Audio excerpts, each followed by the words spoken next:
Bienvenue sur le podcast Astérisque Philosophekiston Astérisque, le podcast où nous nous plongeons dans les concepts philosophiques et leur pertinence dans le monde d'aujourd'hui. Nous explorons les grandes questions et les idées intemporelles qui ont façonné l'histoire de l'humanité. Je suis votre hôte, Alex.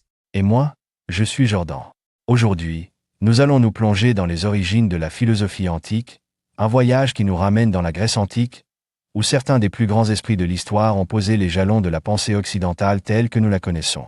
La philosophie, qui signifie littéralement l'amour de la sagesse, est née comme un moyen de comprendre le monde sans s'appuyer sur des mythes ou des explications divines.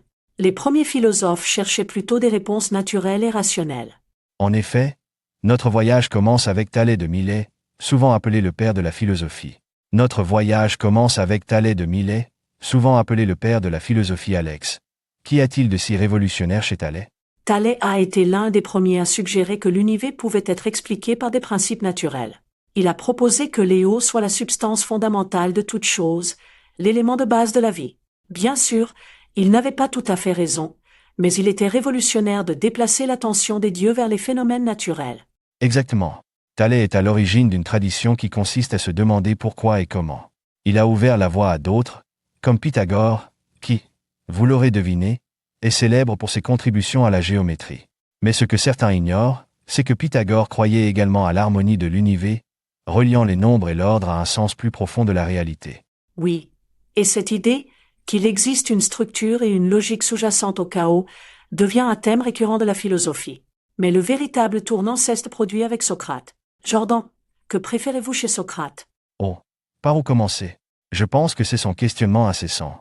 Socrate n'a rien écrit, mais ses dialogues, saisis par son élève Platon, révèlent une méthode de recherche encore utilisée aujourd'hui. Il incitait les gens à réfléchir de manière critique à leurs croyances et à leurs valeurs. Le questionnement socratique, ou la méthode socratique, consiste essentiellement à demander pourquoi croyez-vous cela, encore et encore, jusqu'à ce que vous arriviez au cœur d'une idée. C'est comme peler un oignon. Mais ces idées lui ont aussi valu des ennuis. C'est un euphémisme. Socrate a été accusé de corrompre la jeunesse athénienne et de manquer de respect aux dieux, ce qui a conduit à son exécution. Mais sa mort n'a fait qu'amplifier son influence. Platon a repris le flambeau de Socrate, en fondant l'Académie et en formalisant de nombreuses idées de son mentor. La philosophie de Platon est fascinante. Il a introduit la astérisque théorie des formes astérisques, l'idée qu'au-delà du monde physique, il existe un royaume de concepts parfaits et immuables. Par exemple, pensez à un cercle parfait. Vous ne pouvez pas en trouver un dans le monde réel. Mais l'idée d'un cercle parfait existe dans votre esprit. Vient ensuite Aristote, le plus célèbre des élèves de Platon, qui, disons, avait un côté un peu rebelle. Il n'était pas tout à fait d'accord avec la astérisque théorie des formes astérisques et s'est plutôt concentré sur l'observation du monde physique. Les travaux d'Aristote sur la logique, la biologie et l'éthique ont jeté les bases de nombreuses disciplines que nous étudions aujourd'hui. L'idée d'Aristote de classer les connaissances en différentes disciplines était révolutionnaire. Il a essentiellement créé le premier système d'organisation du savoir humain. Imaginez que vous essayiez d'étudier la science, la politique ou même l'art sans une certaine structure, l'influence d'Aristote est omniprésente. Et ce ne sont pas seulement leurs idées qui sont impressionnantes. C'est la façon dont ils se sont défiés les uns les autres. Socrate, Platon et Aristote ne travaillaient pas isolément, ils faisaient partie d'un dialogue qui poussait chaque idée plus loin. C'est comme s'ils participaient à une course de relais intellectuels, passant le relais au prochain grand penseur. C'est tout à fait exact. Et n'oublions pas le contexte plus large. La Grèce antique a connu une période d'immenses changements politiques et culturels. La démocratie émergeait à Athènes et les gens commençaient à remettre en question les hiérarchies et les croyances traditionnelles. La philosophie n'était pas seulement une pensée abstraite, elle était profondément liée à la façon dont les gens vivaient et se gouvernaient. C'est un très bon point. Ces idées n'étaient pas enfermées dans des parchemins poussiéreux.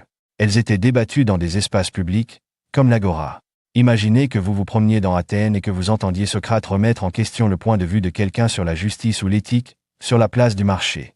C'est une image frappante, n'est-ce pas ? Et ces débats n'étaient pas qu'un simple spectacle. Ils ont jeté les bases de concepts tels que la démocratie, les droits individuels et même la méthode scientifique. Ces penseurs n'ont pas seulement façonné leur époque, ils ont aussi façonné l'avenir. Il est étonnant de penser que ces trois-là, Socrate, Platon et Aristote, ont façonné notre façon de penser dans tous les domaines, de la science à la politique en passant par l'art. Leurs idées ne sont pas restées dans la Grèce antique.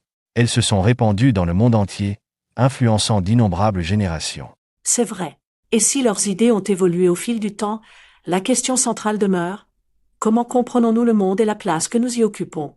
La philosophie antique est plus qu'une histoire. C'est le fondement de la pensée critique et de la recherche de la sagesse. Et c'est ce qui rend l'exploration si passionnante. Avant de conclure, voici une question pour nos auditeurs.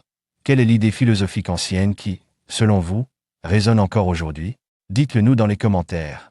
Et comme nous l'ont enseigné les philosophes antiques, la recherche de la sagesse se nourrit du dialogue et du partage des idées. Alors, participez à la conversation. Faites part de vos réflexions dans les commentaires. Quel est votre philosophe antique préféré et comment ces idées vous inspirent-elles? Si vous avez trouvé de la valeur dans le voyage philosophique d'aujourd'hui, aimez cette vidéo, partagez-la avec un autre penseur et abonnez-vous à la chaîne Philosopher Keystone pour plus de sagesse intemporelle. Ensemble, gardons vivant l'esprit de recherche. Merci d'avoir écouté le podcast Astérisque Philosopher Keystone Astérisque. Jusqu'à la prochaine fois, restez curieux et continuez à vous interroger.